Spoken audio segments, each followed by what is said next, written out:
Okay, so people, I guess I'll have to call this part 9 or 10. I've started over again because a helicopter approached. It did something that they've done for the second straight time tonight.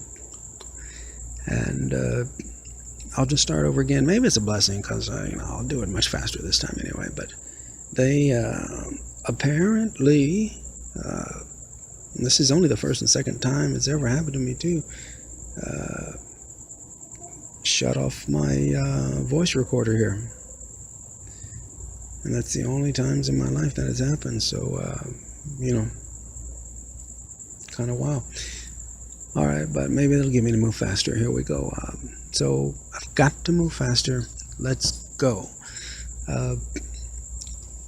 Besides this, and hopefully wrapping up the shield stuff here,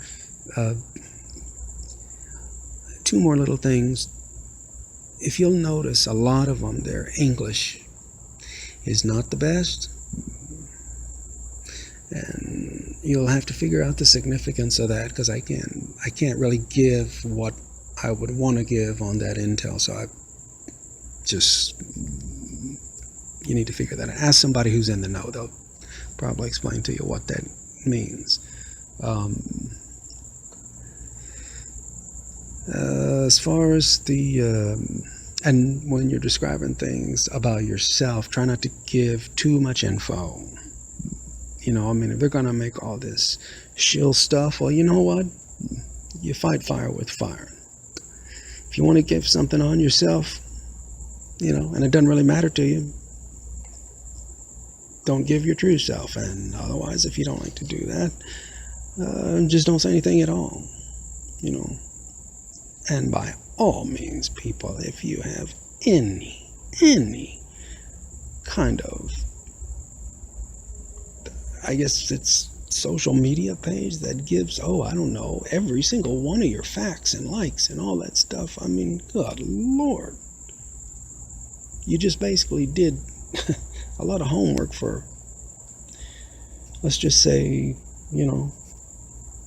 various entities that are doing all this crap to you right now and would normally have had to do it themselves. Try to tone that down if you can. If not, just remove the damn account. Anyway, alright, so conscious weapon. Love over fear is what I'm hearing from these individuals that tend to come together and come in unison with each other as far as common denominators go, and that is very true, and that's why frequencies and love, and frequencies is another one,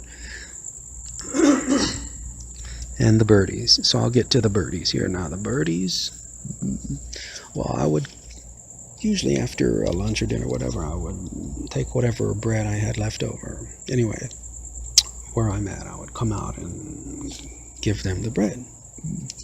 Well, in every single, it's not too many, but like I'm at a place I've been at, it's like the past 2.5 years now maybe, but I think there's been 3 different ones maybe, but and believe me, I've been trying to get out of here ever since. What took me less than 2 weeks when I was in my younger life, what normally takes me 2 and 3 weeks, for some reason is unachievable now, because all I want to do is get out of here and get a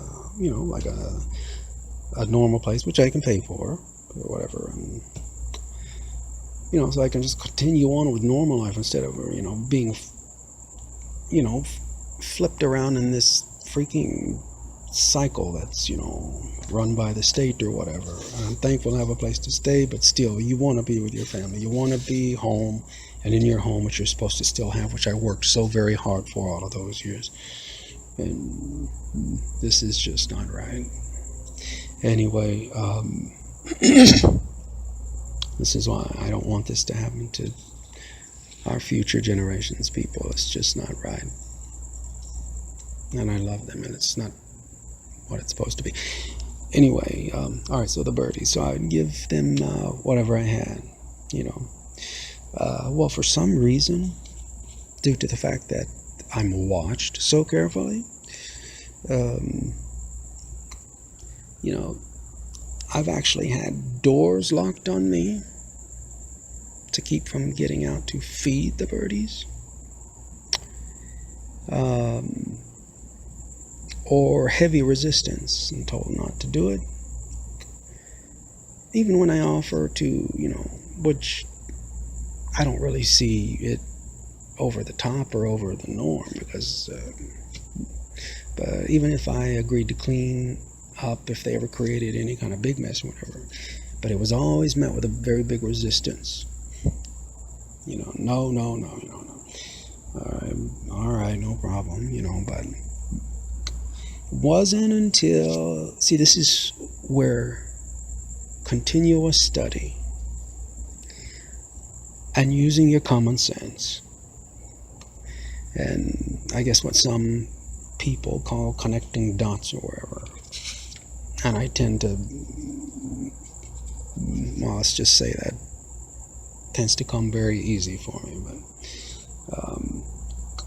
I don't know if that's just advantageous or if that's a result of constant study. But anyway, when it finally all did come together, this is what you need to know. Just like people who spent 30 and 40 years in the field studying a particular subject, well, they dwindled it down so I could actually study it in 3 nights. That's a good trade.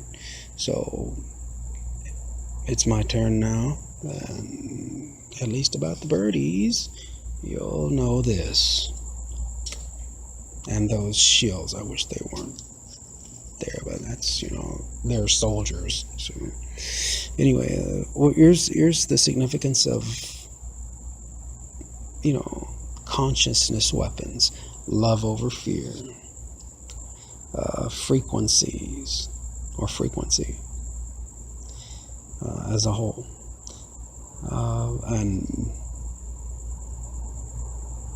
and love, in general, whatever. Apparently, as these,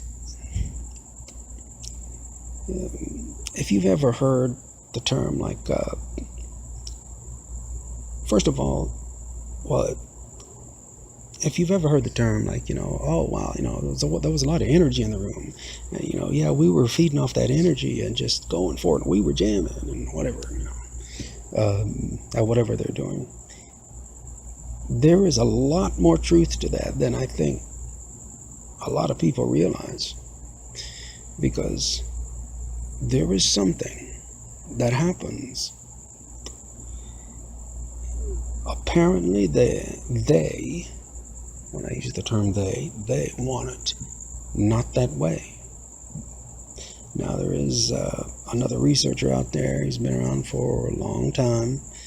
Actually, when I looked back on my record, I've actually kind of, not exactly in a specific sense, but kind of been at it longer than he has. But anyway, but as he mentions, okay, well, there may be this specific species and they feed on negative energy. That's why they're always trying to make you sad or mad or stressed or whatever. And there may be some truth to that. I'm not sure